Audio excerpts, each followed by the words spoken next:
there's this behavior or there's these sets of behaviors.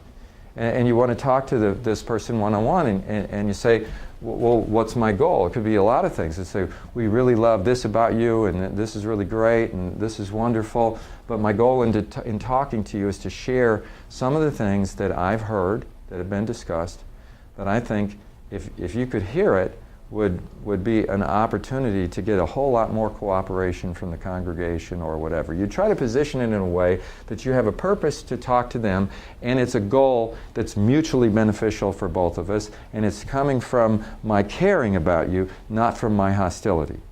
And then you have a conversation, you start talking about roles and some of the things that have happened in the past and how people are perceiving things and maybe this person doesn't perceive things a certain way and all that. Well, we get it all the way down to procedures.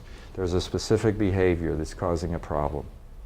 And now I understand why you do this, but I hope you understand how people react negatively to it.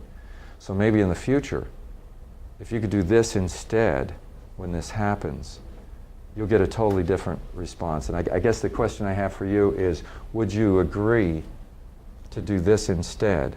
Now see, this is a part where a lot of people fail, is that they'll have the conversation and they'll have the pleasant conversation, but they forget that the whole purpose is a negotiation.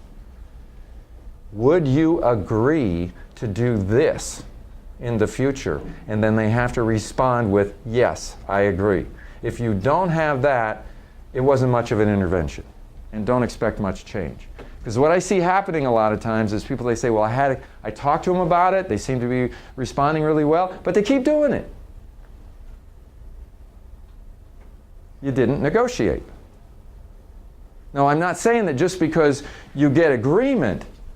So let's say you get agreement with this nurse and you say, okay, and she says, okay, in the future, if I'm upset with you, I'll talk to you one-on-one. And then 3 days later, another sarcastic comment comes. Okay? Have patience. You're in the training process. The hard part is already over with. All is not lost. So then you go to the person and say, hey, do you have a second? I just want to talk to you. And then you sit down. This is after you've calmed down.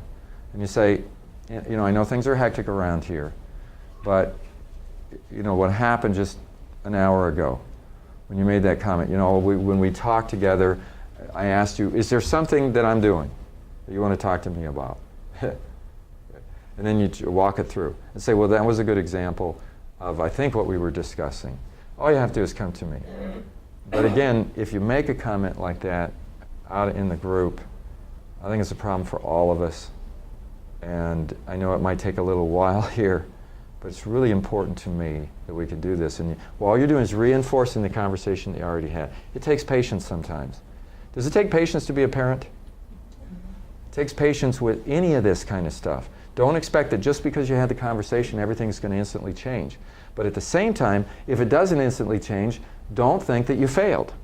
If you got agreement, now if you didn't get agreement, that's different. But if you got agreement on the behavior, you come back, gently talk to the person, say this was an example of that, and get a reaffirmation of the agreement that they made.